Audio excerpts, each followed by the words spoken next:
ये सवाल बड़ा अच्छा सवाल है। पैटर्न क्या है इसमें देखो, साइन 5 है 10 है, तो जो टर्म्स हैं वो एरिथमेटिक प्रोग्रेशन में है, जो एंगल्स हैं 5 10 15 20 ऐसे करके 355 तक हम गए हैं। तो अब यहां पैटर्न क्या होता है ध्यान से देखना, जो साइन 360 माइनस थीटा होता है ये माइनस साइन थीटा के बराबर होता है। इसका मतलब है कि sine theta plus sign 360 minus theta की वैल्यू क्या होती है, 0 होती है। अब इसको आसान भाषा में अगर समझना हो कि अगर मेरे पास साइन और साइन लिखे हों और इनके एंगल्स का टोटल 360 डिग्री हो, ये दोनों प्लस में लिखे हों और एंगल्स का टोटल 360 डिग्री हो, तो इनका सम क्या हो जाता है, 0। ठीक है। अब ध्यान से देखिए सर, यहां आपको 5 मिलेगा। अब आपके लिए इंपॉर्टेंट पता है क्या है, आप अभी साइन को भूल जाओ, SIN साइन को भूल जाओ, बल्कि सिर्फ ऐसे लिखो 5 है तुम्हारे पास, 10 है तुम्हारे पास, 15 है तुम्हारे पास, चलते गए यहां 350 मिलेगा, यहां आपको 360 मिलेगा, और इसके पहले अगर इंटरेस्टेड हो तो 345 होगा। ये टर्म AP में है या नहीं है, यस। अगर ये टर्म मेरे AP में है तो AP की एक बेसिक प्रॉपर्टी क्या होती है कि फर्स्ट और लास्ट टर्म का सम बराबर होता है।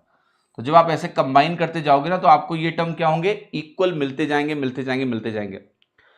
एक टर्म बीच में बचेगा, पर मजेदार बात ये होती है कि वो जो बीच वाला टर्म बचता है ना, वो पता है किसके बराबर होता है, अगर एक, क्योंकि यहां पर जो नंबर ऑफ टर्म्स है अगर आप ध्यान से देखो 5 से डिवाइड करके, अगर सबको 5 से डिवाइड कर दो तो 1 मिलेगा, 2 मिलेगा, 3 मिलेगा, डॉट डॉट डॉट, 5 7 35, 5 के 5, 71 टर्म्स हैं।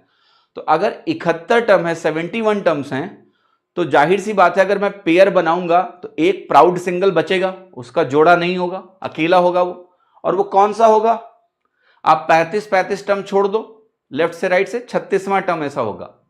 अब वो 36वां टर्म जो होता है वो इसके एवरेज के ही बराबर होता है, यानी 180 डिग्री निकल के आएगा, निकाल लो 36 पंचे 180। तो वो जो एक बचेगा ना वो इस प्रॉपर्टी को भंग नहीं करता है, जो एक अकेला बचेगा आप खुद देखो वो 180 डिग्री है, और साइन 180 डिग्री की अकेले की वैल्यू ही 0 डिग्री होती है, 0 होती है।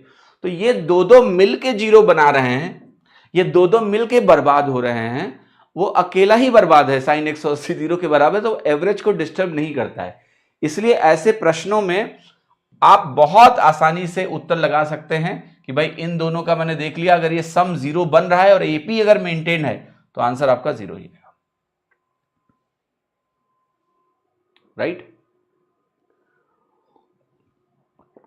अगर आपको डबल चेक करने का मन है तो कर लो ना, 180 डिग्री लिख लो, जो साइन 180 बच गया, बाकी सारे पेयर 0 हो गए, साइन 180 बचा, साइन 180 खुद ही 0 होता है, तो आंसर हो गया आपका 0।